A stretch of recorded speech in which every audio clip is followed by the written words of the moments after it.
For today's project, we have our tree stand back here. We have some limbs that are in the way up here. And we have the property line over here. And the deer like to come out up in this area. But with those limbs in the way, we can't shoot there. And we're gonna try to clear the limbs out with a shotgun because we can't get it with a pole saw. I don't wanna mess with the throw over, pull back and forth saw.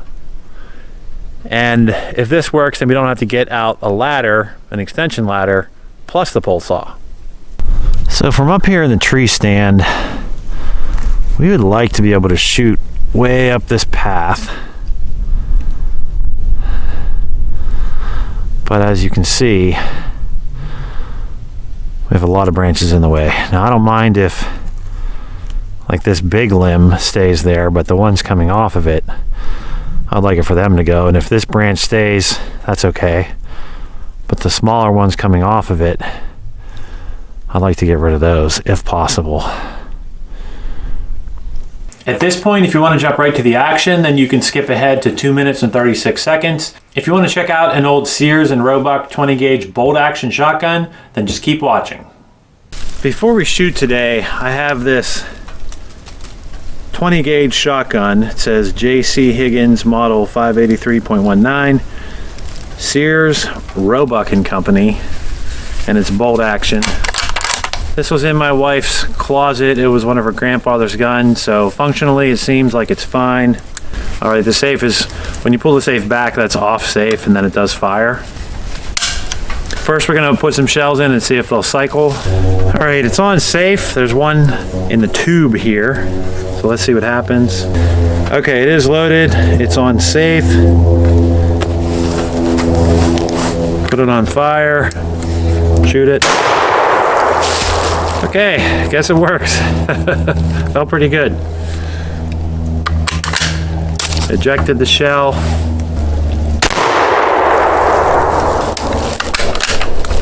All right, works good. There we go. It works. The goal is to shoot this branch right here, down here at the base, with the 20 gauge. Fun. Okay, I don't think that did anything. Maybe I missed. Yeah, that's not doing a whole lot. I guess it's chewing it up some.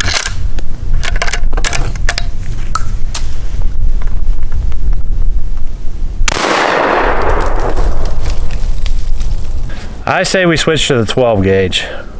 We now have the Remington Model 870 Wingmaster with the long barrel and the tree branch at 6 yards. There we go.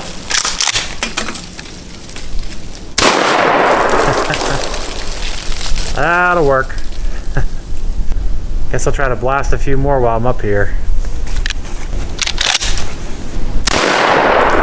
Yep, that helps.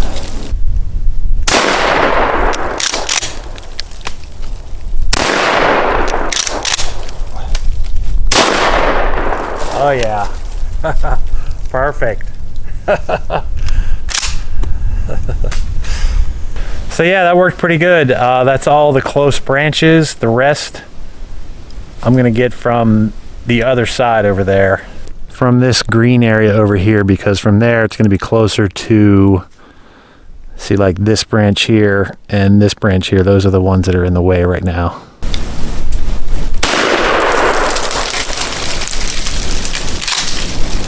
Can't leave it hanging. Oh, you suck. Now flip.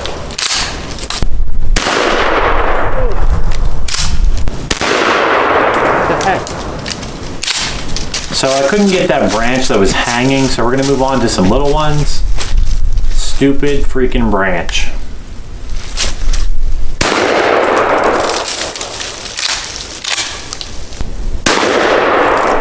There we go.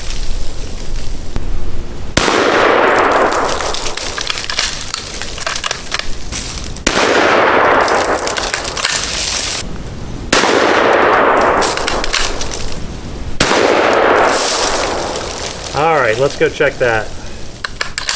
All right, we are now targeting this branch right up here, that little one right in the middle. That one right there. Dance branch!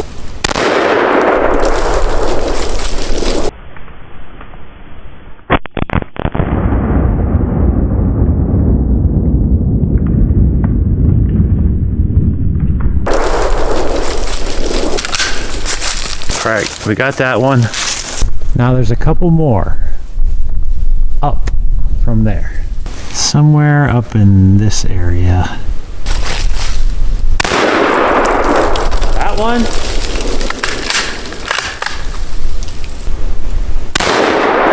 And hopefully that one.